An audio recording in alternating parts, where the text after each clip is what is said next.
dufite abakristo bafite Yesu Kristo ntazi ubwoko bwe bagomba kuba baratoraguye undi mu Yesu kuko bari benshi. Nureba muri Bibiliya hariho ba Yesu benshi. Cyara najyaga mbwira abapastori dukura bizi hari ubwo twambara imisaraba ku makora cyangwa iki ahubwo ntimuzankangisha umusaraba igorogota hari 3 biterwa n'uwo wateruye. wowe wa mugore we ndakubwiza ukuri yuko njyewe ntago nje napfa gupfa. Mureke mbabwire hari umuntu avuga mukagira ngo umuntu ari kubesha cyangwa se mukagira ngo ni byambi byo kuvuga ngo muri gushaka views. Never. Barakwinjirira roho yawe bakayitwara neza bakakwinjirira pe. Reka nkubwire ikimenyetso cyo kugira ngo uzumve yuko mwuka wawe cyangwa roho yawe bayinjiriye. Muraho neza, reka nizere ko mumeze neza muri amahoro. Nanjye meze bon. Ubuntu bw'Imana n'urukundo rwayo bibatwikire bibomeho aho muri hose. Abari mu Rwanda, abari hanze yarwo, imibiri yanyu, ubugingo bwanyu, umwuka wanyu, ubutunzi bwanyu birindwe ntibikazeho umugayo. Ngewe ndi Prince Robert, umuhungu w'Imana n'abantu bose mwumva ururimi ndi kuvuga. Iki kiganiro cyitwa Gospel Talk. Ni ikiganiro kitaraza kuba kirekire ariko ndashaka ko tuganira hanyuma tukungurana ibitekerezo. Mwumvise audio ebyiri mbanjije kuri iki kiganiro cyacu. Imwe ni ya Dr. Rutayisire, yindi ni ya Kaliza. Hanyuma impamvu nifuje gukoresha izi audio niho ikiganiro cyanjye gishamikiye cyangwa se niho cyubakiye. Uti cyubakiyemo gute? Dr. Rutayisire aravuze ati uyu munsi dufite abakristo bafite Yesu utamenya ahantu bamutoraguye. Bafite ba Yesu benshi bajagaraye. Batwaye imisaraba myinshi igiye itandukanye. Memu aravuga ati abapasiteri bagenzi banjye njya nkunda kubabwira yuko Gorogota hari imisaraba myinshi. Ni Kigali hari imisaraba myinshi. Ariko umusaraba wa Yesu kuba mwizera niryo bendera ry'abizera.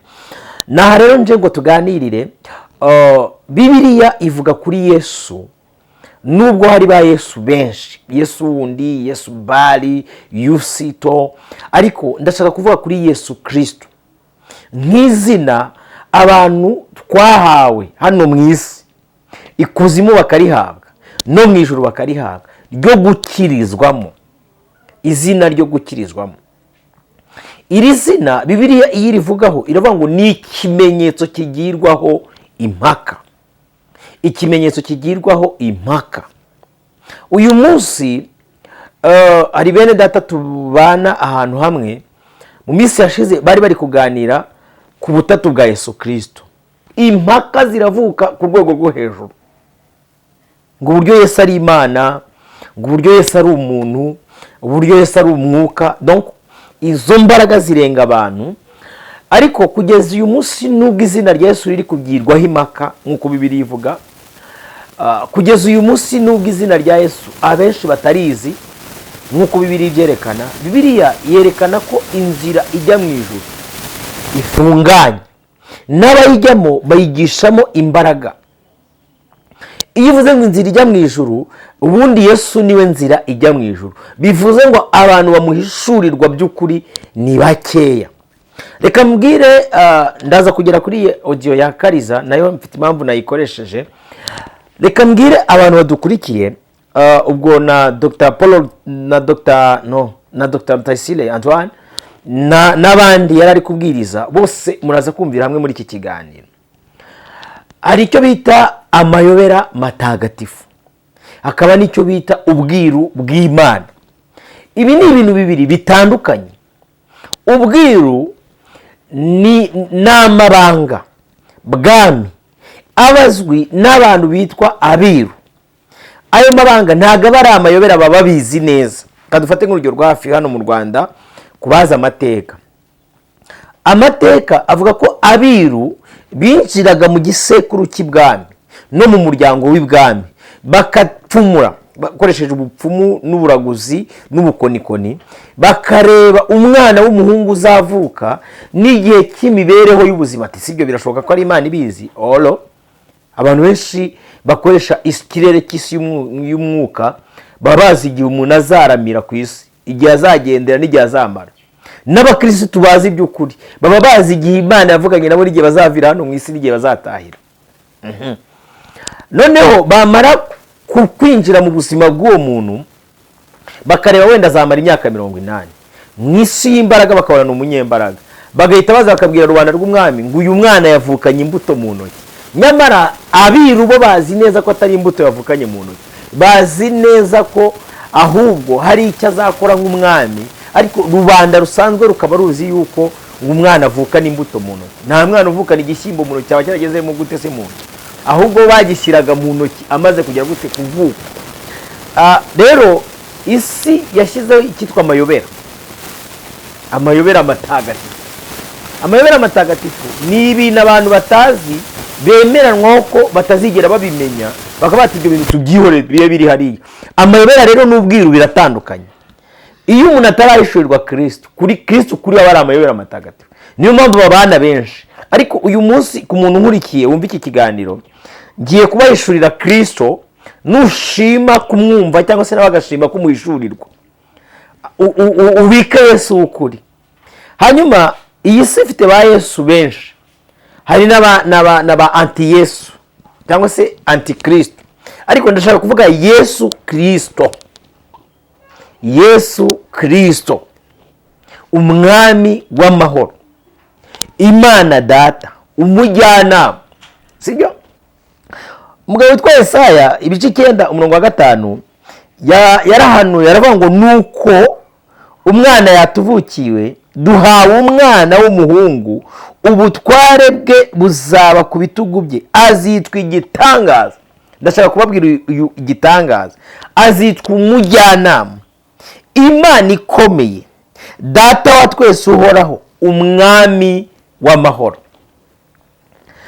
Uyu munsi nk'hano mu Rwanda dufite umubare w'abantu benshi bazi Yesu w'inda, kangoresha iryo jambo, w'ibiryo, w'akazi keza, wa viza, w'amamodoka, w'amazu, ibintu nk'ibyo ngibyo, wo kubyibuha, w'ifoto yawe ya mbere ni y'uyu munsi. Donc uyu Yesu abantu bazi, ariko reka mbabwire ko uyu Yesu Kristo atari uyu nguyu. Nubwo kuko ari byose cyangwa se ari igitangaza, nubwo ibyo ngibyo bishoboye, ariko uyu Yesu ndi kubabwira siwe uyu nguyu. Kuko ibi ngibi ejo nari ndi gukurikira information, Elon Musk amaze kugeza kuri $1 trillion, donc 1000 billion y'amadolari. Aya ni amafaranga ashatse ibi byifuzo abantu bo mu isi bose bafite, yabahaza, inzara ntizongere kwica abantu. Donc buri wese yafataho umugabane kandi mukarya. Ntabwo kuko ufashe 1 trillion ukagabanya na 8 billions bari ku isi, j'espère ko abantu bose babonaho nibura ni haburi 15 by'amadolari buri muntu wese uri ku isi abona, ibwo ni miliyoni 15. Rero ndagira ngo mbabwire Yesu ukuri utari kugirwaho impaka. Nubwo abapasiteri bashobora kuba nabo bareba mu bandi bakabona wapi, bakavuga ati ariko uyu nguyu afite Yesu wundi, uyu nawe afite uyu, uyu nawe afite uyu, uyu nawe afite uyu. Ndagira ngo mbabwire Yesu ukuri nka Paulo wageze ahantu amwe mwitora agasanga bafite ibigirwamana byinshi, ariko barafashe ikigirwamana cy'Imana itamenyekana. Ndagira ngo mbabwire Yesu ari urabyemera amwizera.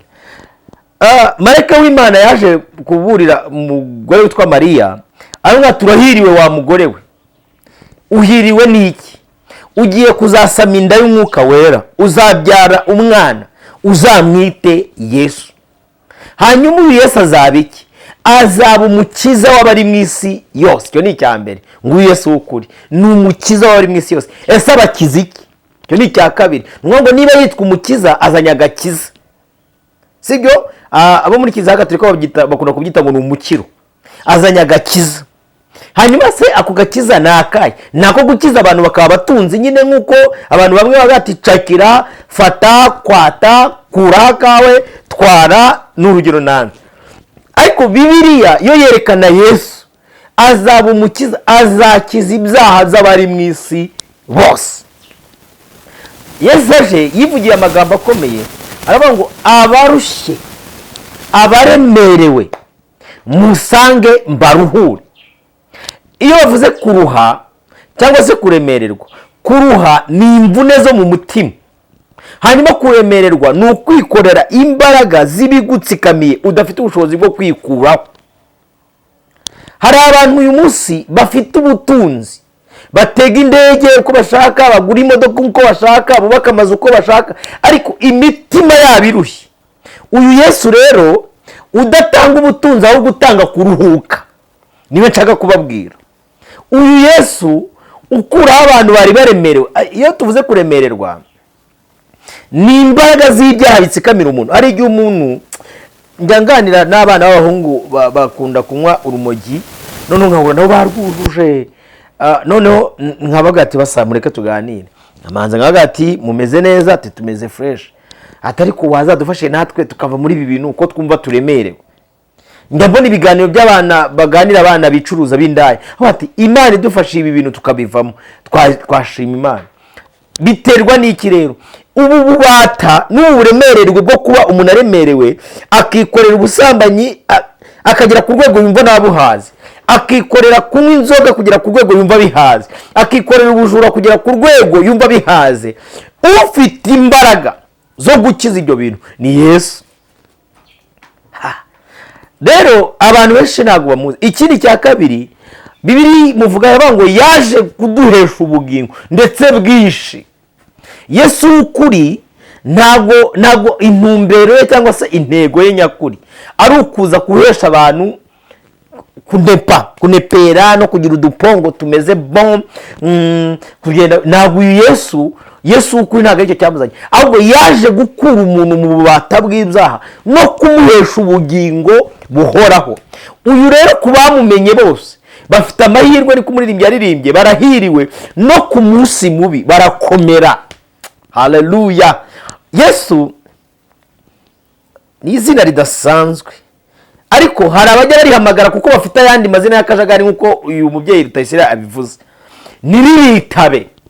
Ariko ubundi ni izina, kugira ku rwego mwumva ukuntu rikomeye, ni izina indwara idakira abazungu bakonfirimye n'abaganga bagakonfirima, bakaba bati iyi sida ntabwo igikira. Iyo uyishyize ku munzani na Yesu ukuri ukabishyiraho, biba balansi, izina rya Yesu rigahita rizamuka rikabwira sida ngo kira. Ni izina rikomeye. Bibiri iravuga ngo nta rindi zina twahawe. Ni izina umuntu aba arwaye abadayimoni. Haleluya. Ndetse no mu butware bw'Imana iduha, yaravuze ngo muzarambika ibiganza ku barwayi bakira, muzakandagira inzoka na sikoropiyo, muzirukana imbaraga z'umwijima, ndetse na Satani ni mu murwanyi azabahunga. Umuntu wese uri kumva iki kiganiro wari urwaye abadayimoni, ndabirukanye mu izina rya Yesu Kristo. Uhereye none ahangaha kira, kandi ubwo fini termine. Ni izina abadayimoni batinya, ni izina abadayimoni bahunga. Ariko iri zina rigirwaho impaka, bamwe ryababereye ishoberamahanga, bamwe bananiwe guhishurirwa, abandi bakarihahiraho. Iri zina ni izina rihesha umuntu ubugingo buhoraho. Ni izina rizambukana n'umuntu n'uyu munsi, n'igihe azava mu by'ubuzima akagendana naryo. Abantu benshi bagira inshuti zigiye zitandukanye, bagakundana n'abagore babo, bikagera igihe imyuka yabo ikabashiramo, bakajya kubashyingura. Abagabo nuko, hari igihe umuntu afite inshuti yadanje akadasoza, ariko izo nshuti zirarangira. Ariko umuntu wamaze kumenya iri zina by'ukuri, ndagira ngo babwire ko umuntu wamenye iri zina by'ukuri atari izina rya Yesu ukunda, kuko izina rya Yesu rijyanye n'inda. Iyo birangiye, iyo bivuyeho, iyo bishize, uzi umuntu wari wiringiye Yesu ngo azamugaburira, azamwambika, hanyuma bakorana urugendo kugira ngo amutestinga, amwigishe neza by'ukuri, akabona wapi. Ariko iri zina ryo ntirirangira, muragendana, inshuti zakuvaho, abantu bakuvaho, imiryango yakwanga, byose bikagenda, ariko iri zina ryo muragumana, murakomeza mukagendana buri munsi, kandi mukakorana iby'imbaraga. Iri zina rero niryo zina ashaka kugira ngo abantu barihishurirwe. Izina rikiza ibyaha, izina rihesha ubugingo buhoraho, izina ry'iyo nzira y'ukuri n'ubugingo izatugeza mu ijuru. Ngiri zina urishima, urishaka, uryemera rimubera umutware, umwami w'amahoro, igitangaza, Imana ikomeye, umujyanama. Aha niho harimo ubutatu bwuzuye. Nzabaganiriza ku butatu bwera, uburyo Imana yashimye kwishurira abantu mu buryo butatu, n'uburyo ikoramo izo fonction. hari igihe abantu kuvuga ngo Imana yavuganye nanjye, wakumva ibintu ariko ukumva ni umwuka wera ubwo bivuze. Imana ivuganye nanjye, wakumva ibintu ariko ukumva ni Yesu wabivuze. Imana ivuganye nanjye, wakumva ibintu ariko ukumva ni Imana yavuze ubwayo, kuko iyo Imana ivuze muri persona yayo, isi yose irabimenya irubamo. Iyo Yesu akoze muri persona ye, isi yose habemo igitangaza. Iyo umwuka wera akoze muri persona ye, isi yose yumva inama n'umuburo. Sinzi niba mwumvise ibi bintu bitatu. Iyo Imana ivuze, isi yose ikavuga mu bumana, isi yose imiraba n'inkuba zirakubita. Muzabibona ejo bundi Yesu naza gutwara itorero nibwo muzabibona. Hari igihe ahantu Imana yagiye ivuga hejo, ebana imyuzure yarabaga. Ahantu Imana yagiye ivuga inkuba zarakubitaga. Ariko ahantu Yesu avuze, abadayimoni bagomba guhunga. Ahantu Yesu avugiye muri persona ye, ibitangaza birakoreka. Yesu ashimwe. N'ahantu umwuka wera avugiye muri persona ye, imiburo ibi tuzabiganira. Reka nitse kuri ino audio ya Kaliza. Mu minsi yashize bamusibishize cano, ariko nyeka ari kwa kundi baziba, nta bintu bidasanzwe, ahubwo nuko yahise abishamikira muri spiritualite. Ariko reka mbwira abantu badukurikiye, ari igihe umuntu Imana ishobora kumuhamagara akaba ati ngwino uburira abantu, noneho abantu bo mu minsi mike bakajya bagira ngo ibi bintu bya spiritualite tuba twigisha ni content, ni content. Abandi bantu bakaza bakabyijandikamo, mwivumba mu bajiji mutarabajije. Ibi bintu by'isi y'umwuka bisaba umuntu uzi kurwana urugamba rw'isi y'umwuka. Niba Imana itarakudeployinze mu kurwanira muri iki kirere cy'umwuka, rwanira ku butaka, urwanire mu mazi, urwanira ahandi. Ariko reka mbabwire, nta mikino ibamo. Bakina sinabyaye mbisubiremo. Uyu munsi mwene data Imana y'amahoro imworohereze kimanuka, ubarise yashika. Ejo ndi bamuteje accident, ya accident imwe mbi yo ku rwego rwo hejuru, turi kumusengera Imana ngo Imana imukureyo. Shaka nuko twajya kumusura. Nta mikino bagira.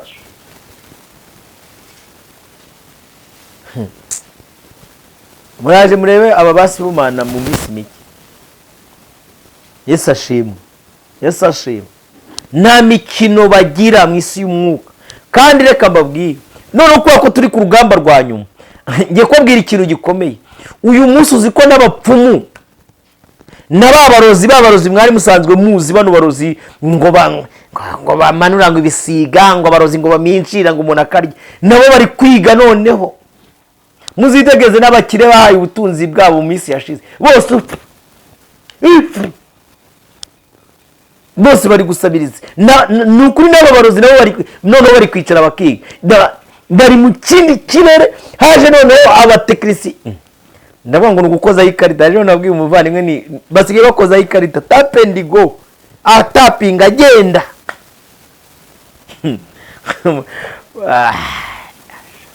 Urugamba rwo mu isi y'umwuka, reka mbabwire, ntabwo ari iterabwoba ndi kubashyiraho, ariko nagira ngo mbabwire yuko bisaba ko munahishurirwa. Impamvu nahuje iki kiganiro, izi audio ebyiri, ni ukugira ngo mbereke ko umugaba mukuru utwara igisirikare cy'ubwami bw'Imana ni Yesu Kristo we ubwe. Turi abasirikare benshi twogejwe mu maraso, umwami wacu Yesu Kristo ni nawe muyobozi. Kubw'imbaraga ze dufite tuzabaho no mu rupfu, dukomeze dushira imbere twiringire ihoraho. Yesu niwe utanga komando. Niba atakudeployinzemo, please anicecekere, ariko mugende gake. Ba Kaliza, ba Sibomana, ba Kimanuka n'abandi, niba uzi ko utari deployed mu kurwaniza intambara z'aba bajene n'abajene kazi b'i Kigali, kamureshe iryo jambo kuko bose babona ari abajene. Ndakubwiye ngo n'abapfumu bamwe b'abapfumu ba kera, n'ababarozi b'abakecuru b'abarozi n'abandi baherezaga abana babo, uyu munsi bari kwicara bakiga. N'ababwiye bwashize ngo abadayimoni baraje bambara imibiri y'abantu, ubu rero bari kwikorera kuri tere, nabo bari kwiga. mwese ugira ngo uyu mupasiteri ntibyamucanze, nari kwicara mu materaniro akabona hari abantu bafite ba Yesu nawe byamuyobeye nk'umushumba, byamuvangavanze mu mutwe avuga ati ariko ibi noneho ndi kubona i Kigali ni bwoko, ibi noneho ndi kubona ko imisaraba yambanyemo myinshi yabayemo akajagari, nkaba ndi kubona na Yesu yabayemo akajagari muri ngewe.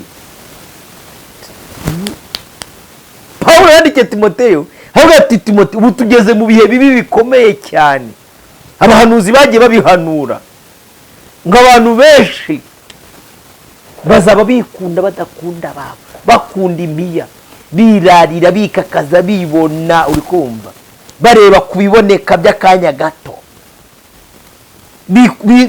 bikundira inyigisho z'amararina aryohera amatwi yabo, muri guhugura utesha ufite kwihangana kw'ijwi.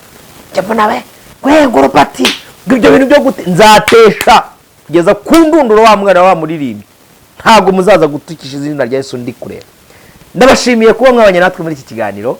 Ubuntu bw'Imana n'urukundo rwayo rubane namwe, ndabarekere gukurikira ibindi biganiro.